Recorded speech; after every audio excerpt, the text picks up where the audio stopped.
Salut à tous, donc cette fois-ci, c'est Games Workshop qui nous demande directement notre avis, donc franchement, on va pas passer à côté.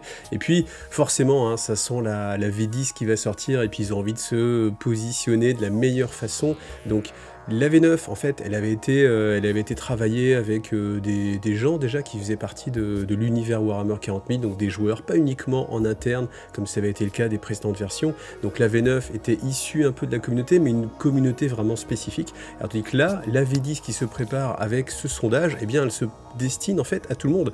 Et c'est l'occasion justement de donner notre avis. Et je me suis dit que ce serait assez sympa eh bien, de le faire ensemble.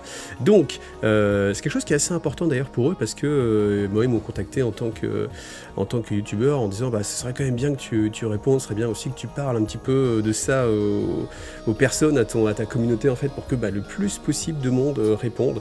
Et ce qui est assez intéressant aussi, c'est qu'ils ont envie d'avoir surtout l'avis des joueurs qui ne jouent pas aussi, parce que forcément ceux qui aiment bien Warhammer 40 000, voilà, tout marche bien, globalement ils sont satisfaits du jeu.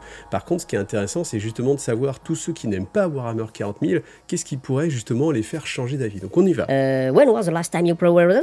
Donc ça veut dire quand est-ce qu'on a joué pour la dernière fois à Warhammer 40 000. Donc moi c'était semaine dernière, donc on y va. Donc je ne l'ai pas fait avant, je ne connais pas les questions. Alors depuis quand est-ce que vous jouez?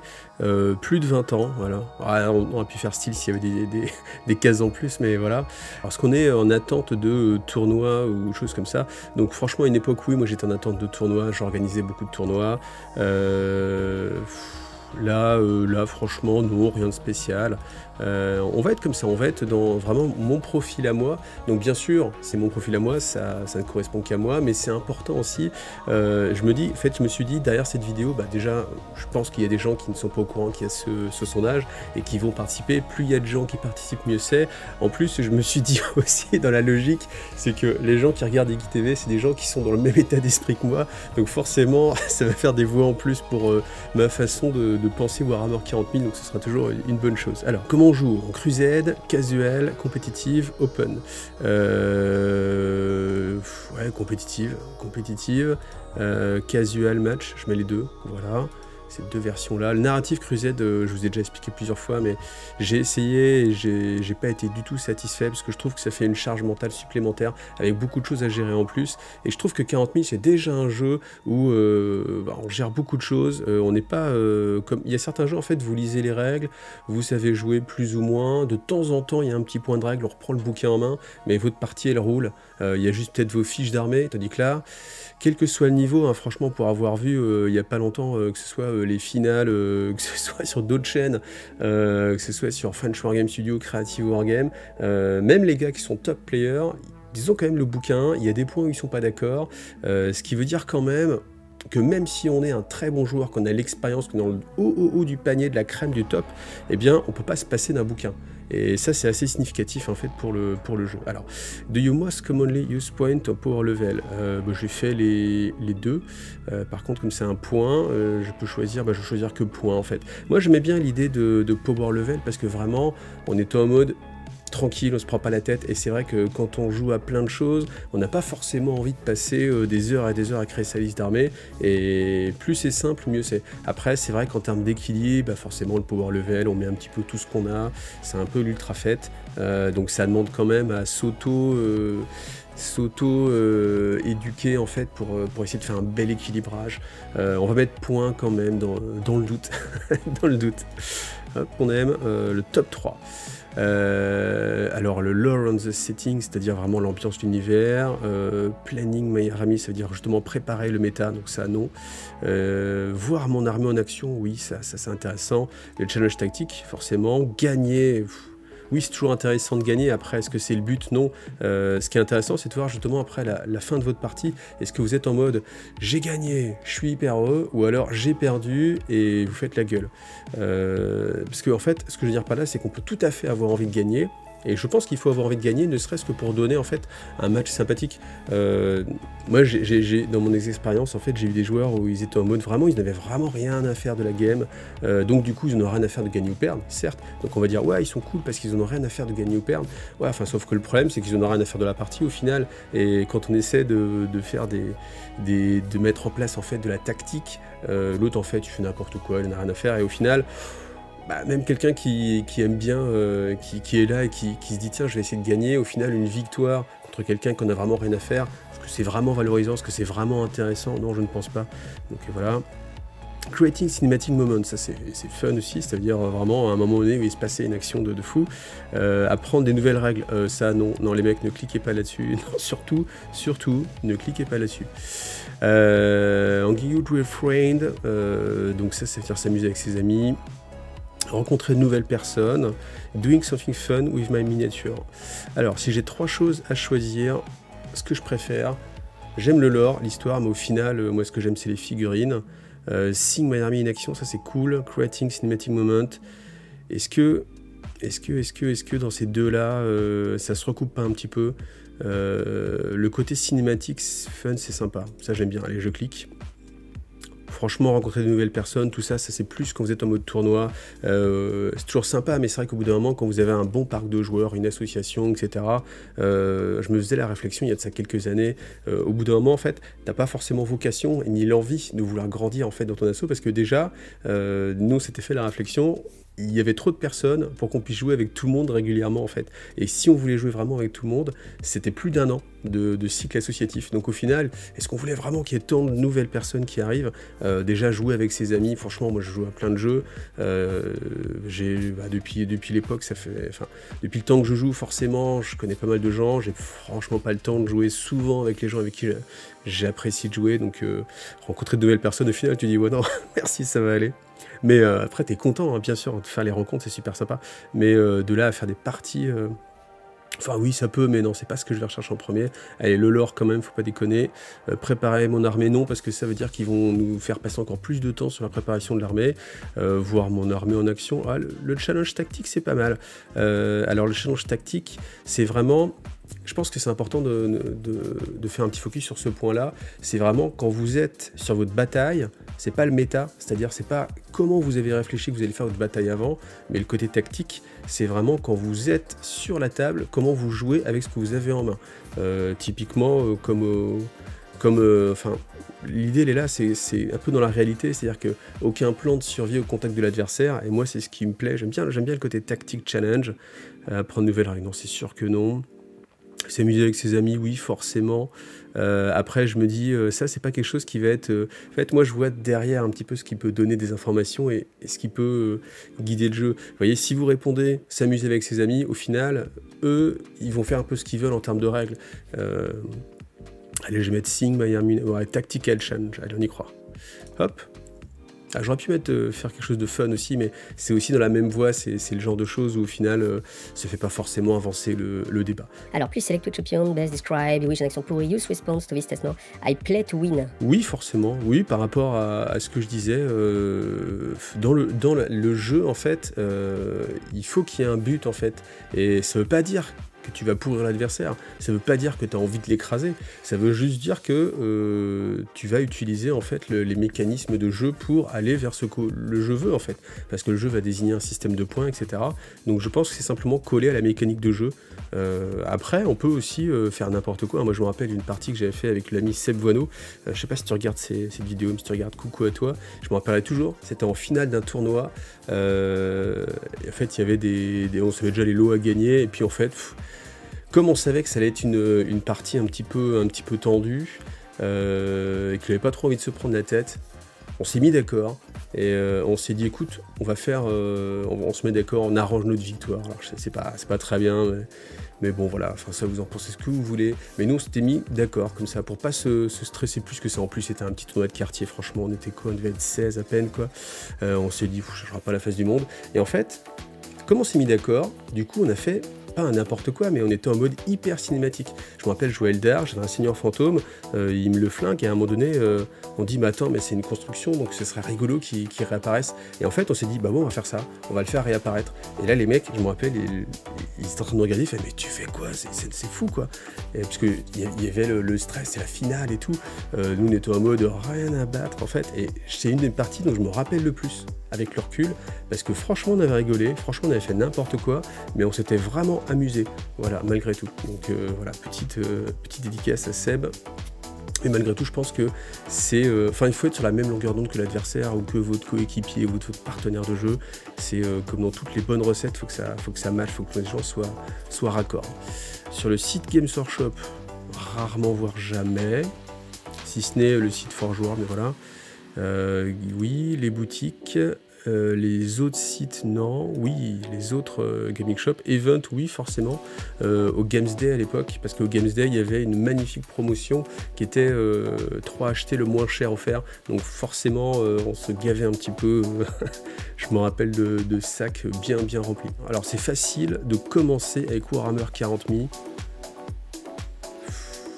Alors... Je vais tout lire avant de... Parce qu'en fait, il faut interpréter hein, les réponses, enfin les questions. C'est facile de commencer avec Warhammer 40 000. Ça veut dire, est-ce que c'est facile de commencer à faire sa première partie? Ou est-ce que c'est facile en termes de jeu d'apprendre? Je vais lire un petit peu tout pour voir s'il y a cette distinction. I like the level of complexity. Warhammer 40 000, franchement, strongly disagree. Now. Les règles de Warhammer 40 000 sont faciles à apprendre. Non, je vais dire non. Franchement, non. Quand tu as testé plein de jeux, non. Et j'en parlais justement tout à l'heure. Je trouve que c'est trop complexe. Alors, trop complexe, il y en a qui vont aimer justement ça, mais moi qui suis un fervent partisan du multijeu, je vais forcément préférer que les jeux soient un peu moins touffus et en fait soient un peu moins exclusifs. Et je sais que... Par contre, je pense que Games Workshop, en tant qu'entreprise, elle a plutôt envie que son jeu il soit assez exclusif, c'est-à-dire qu'une fois que quelqu'un a été accaparé, en fait, il n'a pas le temps de regarder ni à gauche ni à droite, faut pas qu'il tourne la tête, faut qu'il soit vraiment focus sur son jeu. Alors que les petits jeux qui sont faciles à apprendre, et pas beaucoup de figurines à monter, etc., bah forcément, on va être un petit peu plus tenté d'aller voir à droite, à gauche, donc...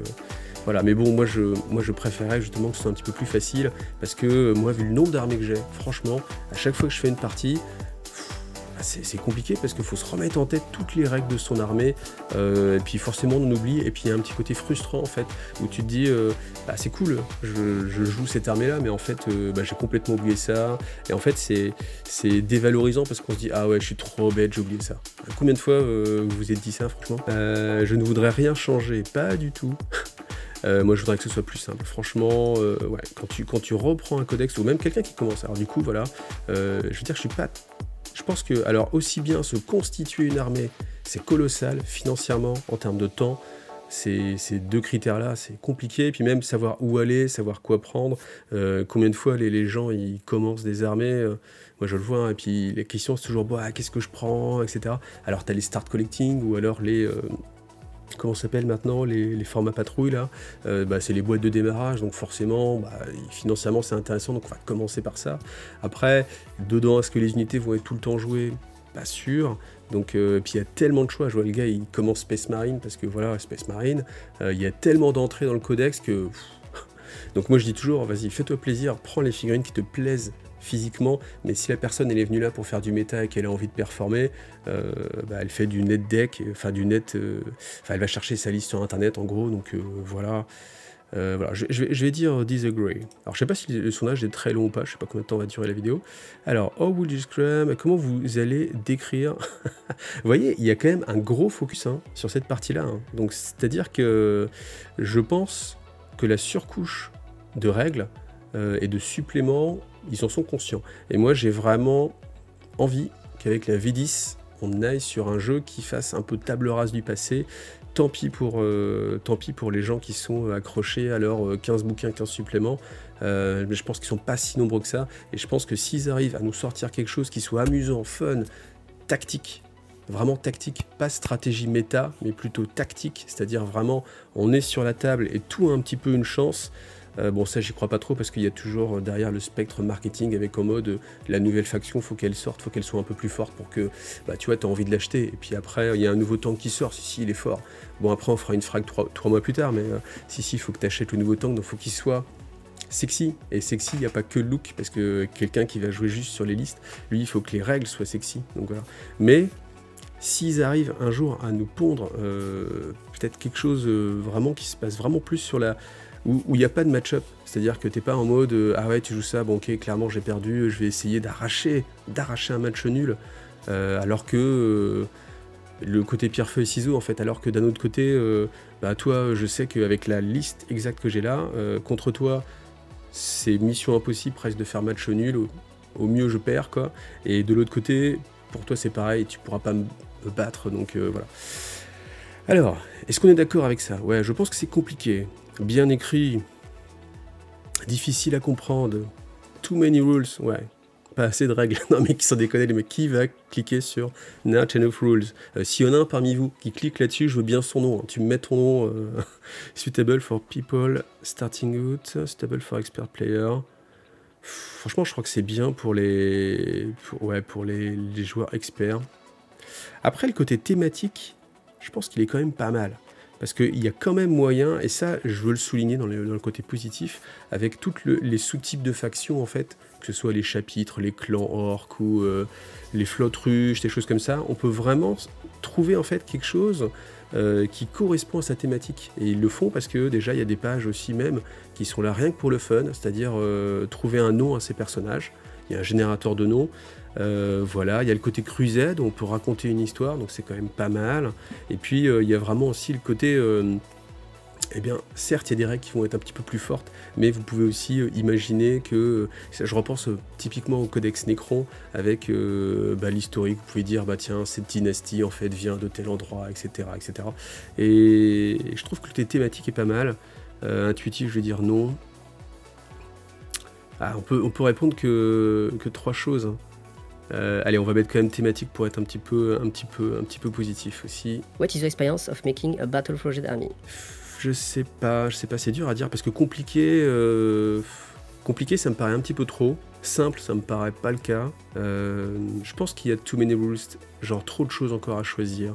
Que ce soit les traits de ton seigneur de guerre, que ce soit les reliques, que ce soit après les traits spécifiques, en plus des règles spéciales, et puis les interactions, donc je pense qu'il y a un petit peu trop de règles parfois. Je pense que c'est bien quand tu es expert parce que tu peux vraiment te faire plaisir à aller chercher la petite interaction, le petit combo qui va bien. Et puis je vais remettre la même chose, hein, thématique, hein, voilà. Hop. Qu'est-ce qu'on joue? Je vais mettre Other parce que souvent on joue les cartes de comment ça s'appelle, Guerre éternelle, je crois. Donc c'est les petits paquets de cartes, là, ça c'est pas mal. GT Mission Pack non, et puis Eternal War plutôt aussi. Hop là, voilà. Alors, typiquement 2000 points. Do you usually use detachment from different factions in army? Non. Non, parce que c'est vrai que moi j'ai été un joueur assez choqué hein, quand il y a eu les alliances. Ça a apparu en quelle version? Est-ce que ça a apparu en V6 peut-être? Je ne sais plus, vous me corrigerez en tout cas si j'ai faux, mais ouais, ça m'a choqué parce que tu commençais à jouer, enfin ça avait ni queue ni tête quoi, c'était taux plus, encore, enfin il y a toujours moyen de justifier les choses, mais tu pouvais jouer taux plus inquisition, voire même radical, je crois qu'il n'y avait pas de, enfin... Il y avait des combos moi, qui me choquaient. Et puis après, tu te dis, bah attends, ouais, mais moi je joue Tyrannide, donc Tyrannide, je peux être avec le culte Stealer. Et encore, je suis pas sûr que le culte Stealer a existé à ce moment-là. Donc tu es tout seul. Puis les autres, ils te font des melting pot. Et puis moi, j'ai jamais trop aimé les melting pot. Moi, je préfère un peu le côté thématique. Déjà, Space Marine qui se bat contre du Space Marine, moi, ça me gêne un petit peu. Voilà, je conçois hein, que le côté jeu, voilà, vous jouez, pas de souci, mais c'est vrai que sur le côté, ça raconte une histoire, ouais, et puis les alliances des fois, enfin c'était n'importe quoi, donc moi je vais plutôt dire non. What is your view of the GT Mission Pack? Eh ben c'est bien, je vais mettre, franchement je vais mettre I don't know parce que je les ai pas lus plus que ça m'intéresse pas plus que ça, donc on va pas perdre trop de temps là-dessus, on va pas se monter la tête sur rien. What is the experience of stratagem? Alors, ça c'est vraiment intéressant parce que les stratagèmes au début quand c'est apparu c'était vraiment une mécanique en plus qui apportait des choses qui pouvaient être gérées en dehors du jeu, enfin sur le jeu lui-même mais en dehors des figurines qu'on a sur la table, et c'était quelque chose justement de tactique que j'avais envie de mettre en avant. Simplement maintenant franchement il y en a trop, et le problème aussi c'est que si on joue en mode compétitif et que tu veux savoir en fait ce que l'adversaire a, faut que tu tapes tous ces stratagèmes. Et si tu joues en tournoi, faut que tu tapes tous les stratagèmes de tout le monde, parce qu'il y a vraiment des stratagèmes qui font café et qui renversent complètement la game. Et si tu sais pas que l'adversaire peut le déclencher, tu te fais avoir, et t'as ce côté que j'aime pas du tout dans Warhammer 40 000, c'est le côté, t'es en train de jouer, tout d'un coup le mec il te sort une règle que tu connaissais pas, et ça change complètement ce qui se passe. Et ce que tu imaginais en fait, et ce que tu avais comme information est complètement perdu en fait. Tu disais bah oui c'est bon là j'ai calculé dans ma tête, allez il me fait 3 pertes. Ah putain t'as ce stratagème là, ok donc ça c'est fou quoi. C'est que là tu me rases les squads, des choses comme ça. Et c'est jamais fun en fait de se sentir un petit peu pris au piège comme ça ou en mode it's a trap. Et là, je pense que, justement, c'est un petit peu compliqué là-dessus. Par contre, je pense qu'ils sont thématiques aussi. Ça, c'est pas mal. Useful game mécanique. Je vais mettre... Ouais, compliqué, non, je dirais pas ça. Fun, unfun. Ça peut être fun parce que, justement, il peut se passer des choses. Et même avec une petite unité, ça la rend un petit peu particulière. Franchement, en fait... Je me dis que je préférais en fait que chaque unité soit plus typée. Là je repense par exemple, parce que la dernière partie que j'ai jouée c'était les Nécrons. Donc du coup je reprends les Scarabs Nécrons. Scarabs Nécrons ils ont un stratagème qu'on peut déclencher qui met des mortals si on sacrifie un scarabée qui explose pour la bonne cause. Ça c'est pour fun. C'est fun, c'est dans la thématique. Donc on peut dire c'est thématique parce que ça correspond un peu à ce que peut faire un scarab. Après... Pourquoi il faut payer pour le faire? Je me dis, en allant plus loin, en réfléchissant un petit peu, j'aimerais que ce soit directement intégré en fait à comment s'appelle, à la fiche d'unité en fait. Si c'est quelque chose qui est très spécifique pour une unité, autant le mettre en règle spéciale. Au final, c'est plus simple, tout le monde sait que ça peut exister, t'as pas de gestion un petit peu des points, donc not a new choice, non je dirais pas ça. Franchement, j'ai envie de mettre unfun, pourquoi? Pour justement ce côté, t'es frustré quand le mec t'en sort un que tu connais pas, et sur le côté, c'est pas fun parce que tu dois réfléchir à quelque chose, changer de page pour aller regarder ton stratagème, alors qu'au final, ce serait sur la même page, t'as déjà ta règle spéciale d'unité. Je préférais que tout soit intégré en fait sur la fiche d'unité, et que si l'unité peut le faire, elle peut le faire tout le temps en fait, qu'il n'y ait pas cette notion de points à gérer. Voilà, c'est pour ça que je vais aller dans ce sens-là. Alors je profite pour faire une petite pause, et puis remercier encore une fois tous les amis tipeurs qui sont là et qui me permettent encore une fois de faire ce travail là, de pouvoir être là sur la chaîne, et j'avoue que je prends conscience à quel point c'est vraiment important. Voilà, donc vraiment merci vous tous qui me soutenez, et puis un grand merci plus particulier à Antoine49, Antoine tout court, Black Airways aussi, merci vraiment beaucoup, Romain, bon merci beaucoup, mais la piste AD je l'ai déjà, je ne te dis rien, merci beaucoup Xuort, vraiment Poulpi, l'ami Bishop, et puis Drax d'aujourd'hui qui m'a fait vraiment super plaisir, donc les gars vraiment merci beaucoup à vous, ça me fait chaud au cœur. Et puis si vous aussi vous aimez le travail, vous avez envie de soutenir, et bien n'hésitez pas à participer à la vie de la chaîne, que ce soit par Tipeee ou par Utip. Voilà, merci beaucoup à vous, puis pensez à vous abonner, pensez à liker, ça c'est aussi le genre de choses qui font plaisir. Alors quelle importance donnez-vous à l'équité? Fairness c'est l'équité, attention c'est pas le fair play, c'est fairness, c'est l'équité dans le jeu. Quand vous jouez à un jeu, est-ce que c'est très important? Ouais, pour moi c'est très important, forcément. Si tu sens que t'es pas... je pense que c'est un peu comme dans la vie, hein, l'herbe est toujours plus verte à droite. Et t'as toujours tendance à dire, attends, ça commence dès tout petit, hein, je vois bien avec les enfants, attends, il a une part plus grande que moi, lui, pourquoi lui il a ça et moi j'ai pas ça? Je pense que c'est quelque chose qui est intrinsèque en fait à l'humanité, on est toujours en train de se comparer, etc. Donc moi dans un jeu, je pense que l'équilibrage c'est hyper important. Et encore une fois, si j'ai juste envie de m'amuser, que quelqu'un en face a juste envie aussi de s'amuser, donc on va pas chercher des listes compétitives, mais que clairement il y a no match, parce qu'il y a une liste qui est fumée, parce que de façon inhérente en fait au codex, il y a des codex qui n'ont aucune chance par rapport à d'autres. Oui, ici c'est assez déplaisant. Rule errata update are good for the game. Alors je pense que oui, en effet, il faut que le jeu puisse changer. S'ils ont fait un... Alors tout dépend après l'effet pervers en fait, parce que si l'effet pervers c'est de dire t'achètes ton codex, dès qu'il sort de toute façon il y a un errata qui sort, t'as ce côté frustrant aussi, et la frustration c'est hyper important dans un jeu. Plus il y a de frustration, moins le jeu est bon, forcément. Et si tu te dis bah à quoi sert mon codex, parce que de toute façon il faut que j'aille imprimer un supplément, c'est assez frustrant. Par contre, évidemment, moi j'ai connu l'époque où tu avais des problèmes et c'était jamais corrigé. Bon, c'était compliqué. Je vais dire que je suis d'accord, mais il ne faut pas en abuser. Hein. Faut pas que ça devienne une sorte de ficelle pour aussi, comme j'ai dit encore une fois, vendre des unités un petit peu. Update to point value are good for the game. Oui, je pense aussi que je suis tout à fait d'accord. Moi j'ai beaucoup joué, enfin je fais toujours ce parallèle là, mais j'ai beaucoup joué à StarCraft 2 à une époque, j'essaie d'être assez compétitif dessus, et c'est un jeu qui est extrêmement complexe. Il y a trois races simplement, et même avec ça et avec des patchs récurrents sur l'équilibrage, c'était super compliqué à équilibrer. Parce qu'il fallait équilibrer entre les joueurs, les APM, etc. Et je me suis toujours dit, comment tu veux équilibrer Warhammer 40 000 avec 15 codex, avec chacun une trentaine d'entrées dedans et tout, c'est juste pas possible. Mais bon voilà, quand il y a un truc qui est un petit peu trop vu, moi ce que j'ai jamais trop aimé non plus, c'est le spam, enfin, c'est-à-dire trouver tout le temps la même unité partout. Et bah voilà, si du coup cette unité elle est vraiment, tu la vois tout le temps sur les tables de jeu, c'est pas fun, ça manque de diversité. Moi j'aime bien un peu de diversité justement, plutôt que ce soit toujours le même match, toujours la même liste, juste l'adversaire qui change.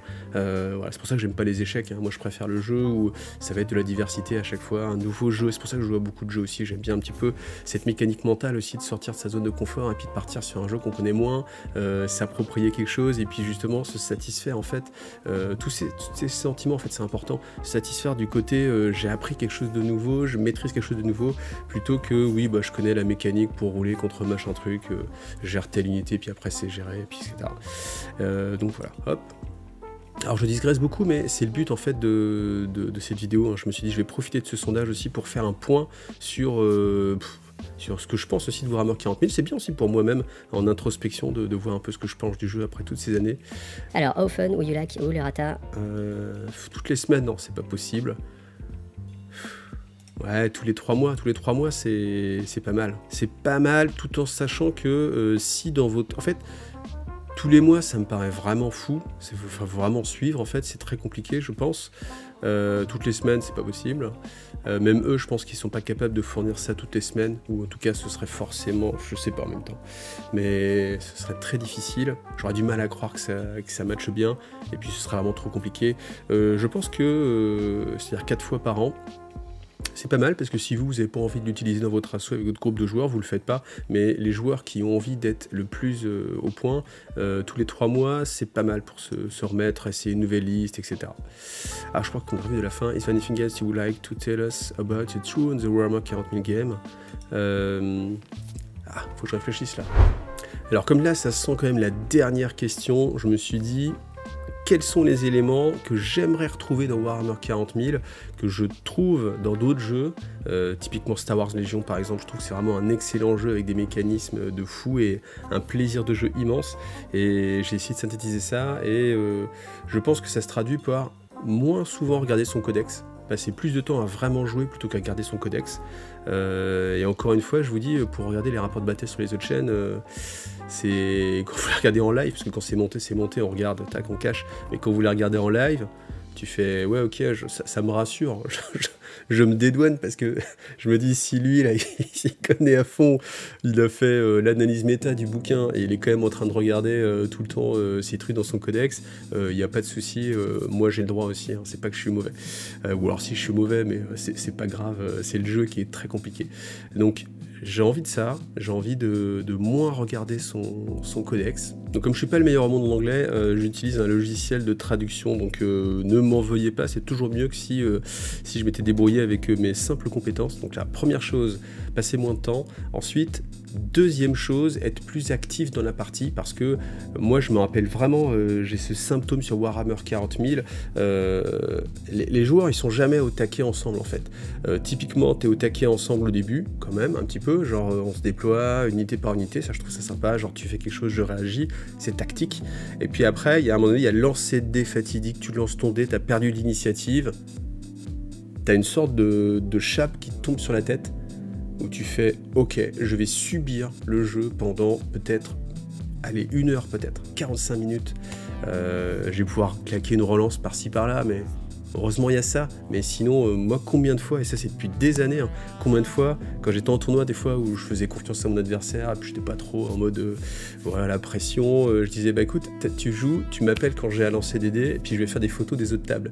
Ça déjà, pour le côté interaction dans un jeu, quand on peut se permettre de faire ça sans que ce soit vraiment trop désagréable, parce que de toute façon les autres joueurs c'était pareil, hein, quand moi je jouais, tout le monde est en train de regarder, d'aller parler avec machin, attends je vais chercher une boisson, etc. T'inquiète, je te fais confiance sur tes mouvements, etc. Parce que voilà, c'est un jeu où il n'y a pas cette interaction-là. Cette interaction-là, elle est trop élargie en fait. Et je me rappelle, j'ai vraiment senti ça sur des parties que j'ai fait où, et ben voilà, tu t'assois, déjà typiquement, souvent dans la gestuelle, c'est assez important ça, la personne qui n'a pas le premier tour, elle va s'asseoir. L'autre, et ben il va commencer à jouer, faire des choses, il commence à tirer, et là ça commence à être jouissif, il sort des stratagèmes, il sort des combos, il sort des unités de la table en face, et l'autre, il est en train de se décomposer au fur et à mesure. Genre fait, ah j'ai plus cette unité-là, j'y comptais vraiment, ah mon perso il est mort, je comptais balancer mon sort, je l'ai pas balancé, j'ai pas eu mon premier tour, donc j'ai pas pu déclencher mon pouvoir. Et en fait, il y a ce côté très négatif. Et puis après, l'autre joueur prend la main, il se met à jouer, et là il se met debout, et en fait, il y a cette sorte de bascule où l'autre il va commencer aussi à perdre des unités, il va commencer à douter aussi, ça va commencer à se rééquilibrer un petit peu, et il y a cette balance où l'autre il va commencer à de moins en moins sourire, et la personne qui était en dessous, en fait, elle va repasser en fait en prédominance, ça va commencer à s'amuser un peu plus. Et en fait, il y a ce côté-là où on ne s'amuse pas en même temps, et il y a vraiment, c'est très rare de vraiment s'amuser en même temps, alors que sur Star Wars Legion, encore une fois j'en parle, j'ai trouvé que c'était phénoménal à quel point il y avait une interaction sur tu fais ça, mind game, je réfléchis, donc du coup je prends cette décision là, et vraiment le côté tactique, ce qui moi me plaît vraiment dans le jeu. Donc je pense que on va essayer de traduire ça.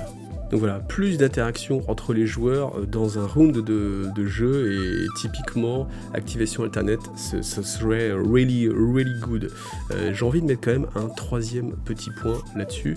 Je pense que ce qui serait pas mal aussi, c'est minimiser l'impact en fait des pertes, et je trouve qu'il y a quelque chose qui est extrêmement bien trouvé, c'est sur Apocalypse. La nouvelle version d'Apocalypse, vous retirez vos pertes à la fin du tour de jeu, que ce soit un tour de jeu, hein, pas de joueur, ce qui veut dire que ça évite que vous preniez la mort parce que vous n'avez pas eu votre tour 1, donc vous avez quand même vos unités ont quand même une chance de faire quelque chose sur la table de jeu, et après voilà, le tour 1 est passé, on retire. Franchement, moi je peux comprendre que Warhammer 40 000 ait besoin de conserver un tour par joueur pour gagner sur le temps de jeu, parce que forcément s'il y a de l'interaction, ça veut dire qu'il y a beaucoup plus de temps de réflexion sur ne serait-ce que la phase de mouvement.